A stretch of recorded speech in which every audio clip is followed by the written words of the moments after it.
বন্ধুরা, আমি আজকে কিন্তু একটু নতুন স্টাইলে বড়া করে দেখাবো। তার জন্য কিন্তু এখানে মুসুর ডাল সিদ্ধ করে একটু আমি এই যে শুকনো লঙ্কা দিয়ে মেখে নিয়েছি ভালোভাবে। এখন এর মধ্যে দিয়ে দেব পরিমাণ মতো লবণ, দিয়ে দিচ্ছি একটু ফুড কালার, দিয়ে দেব চালের গুঁড়ো, দিয়ে দিচ্ছি সুজি। সবগুলো উপকরণ সুন্দরভাবে আমি মেখে নেব। একটু জল লাগলে দেব পরে। এটা কিন্তু একটু শুকনো শুকনো লাগছে, সামান্য পরিমাণে একটু জল ব্যবহার করব।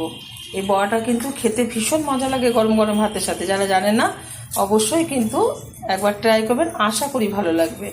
ভালোভাবে মেখে নিচ্ছি।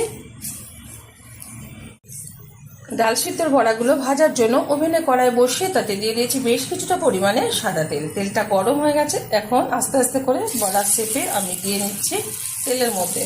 আমার এই রেসিপি যদি আপনাদের ভালো লেগে থাকে আপনারা অবশ্যই আমার চ্যানেলটিকে সাবস্ক্রাইব করবেন, লাইক করবেন, শেয়ার করবেন। নতুন স্টাইলে একবার এরকমভাবে বড়া বানিয়ে খেয়ে দেখবেন, আশা করি ভীষণ ভালো লাগবে। অনেকে তো অনেক রকমভাবে বড়া করে থাকে, একবার আমার মতন ট্রাই করবেন, ভালো ছাড়া খারাপ লাগবে না। সুন্দরভাবে বড়াগুলো দিয়ে দিচ্ছি যতটা ধরছে। বড়াগুলো একটু উল্টে দিচ্ছি, হালকাভাবে উল্টে দিতে হবে, নাহলে কিন্তু ভেঙে যাবে।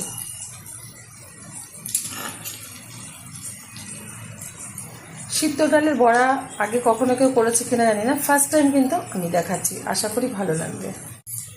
বড়াগুলো কিন্তু লাল লাল করে ভেজে নিয়েছি, তুলে নিচ্ছি একটা পাত্রে। এখন গরম গরম ভাতের সাথে গরম গরম বড়া সার্ভ করবো। আপনারা অবশ্যই ট্রাই করবেন।